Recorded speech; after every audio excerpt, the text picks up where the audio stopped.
Leader, third party.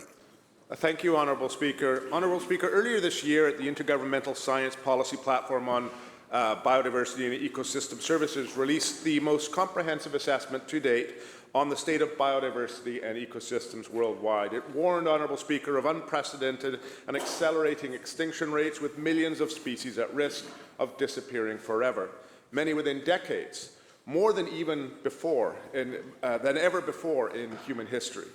The chair of the report, Honourable Speaker, said this: the health of ecosystems on which we and all other species depend is deteriorating more rapidly than ever. We are eroding the very foundations of our economies, livelihoods, food security and health and quality of life worldwide. British Columbia, Honourable Speaker, has more species at risk than any other province or territory in Canada. But despite this fact, and despite the warnings of the Intergovernmental Panel, we still have no dedicated law to protect endangered species. My question through you, Honourable Speaker, is to the Minister of Environment and Climate Change Strategy. Why is BC still one of the last jurisdictions in Canada without a law to protect endangered species? Minister of the Environment and Climate Change Strategy.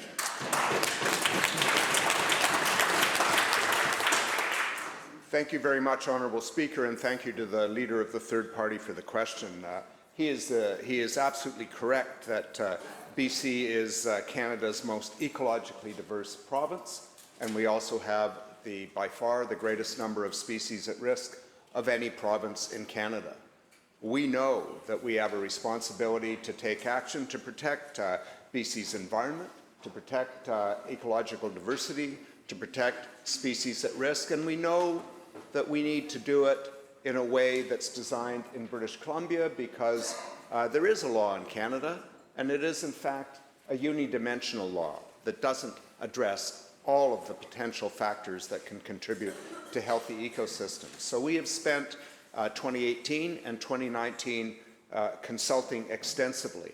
Among the examples of stakeholders with whom we've spoken are the Nature Conservancy of Canada, the BC Wildlife Federation, the Association for Mineral Exploration, the Council of Forest Industries, the SFU Faculty of Science, and the Union of BC Municipalities. It is in my mandate, and has been since day one, to develop BC's species at risk legislation. We are working on that. While we've been working on it, we've also been addressing a number of areas in British Columbia where species need to be protected in the interim, but we are taking the time to consult, we're taking the time to listen to Indigenous people, we're taking the time to listen to communities, we're taking the time to get it right. Leader, third party on a supplemental. Thank you, Honourable Speaker, and thank you to the Minister for that answer. On February the 27th, 2017, I introduced a private member's bill to enact endangered species legislation. The following day, Honourable Speaker, and while in opposition, the now Minister of Environment also tabled legislation to protect endangered species in our province. Yet now in government, we have seen no action, Honourable Speaker. As the Minister noted, in his mandate letter from the Premier, it states that the Minister will, and I quote, enact an endangered species law and harmonize other laws to ensure they are all working towards the goal of protecting our beautiful province, end quote. Honourable Speaker, I reiterate, we're 2 years into this government, and yet BC remains one of the only provinces without legislation dedicated to protecting and recovering species at risk. My question once more, Honourable Speaker, through you to the Minister of Environment is this: when will we see this government enact a species at risk legislation to finally give these threatened ecosystems and species the protection that they need and British Columbians want them to have? Minister of the Environment and Climate Change Strategy. Thank you very much, Honourable Speaker.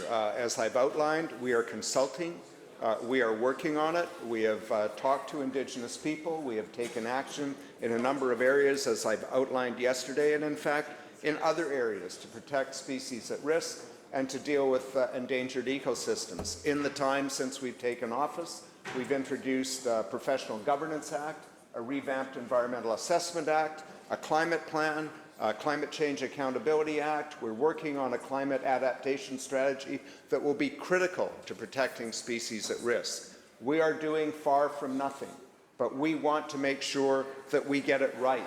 We want to learn from the actions that we've taken to protect caribou, that we need to work with Indigenous people, with local communities, with stakeholders, and with environmental scientists to ensure that we have an act in BC that protects species at risk, that protects biological diversity, that protects the economic well-being of communities, as well as community cultural and social values. We will bring in the act that we're working on in this mandate.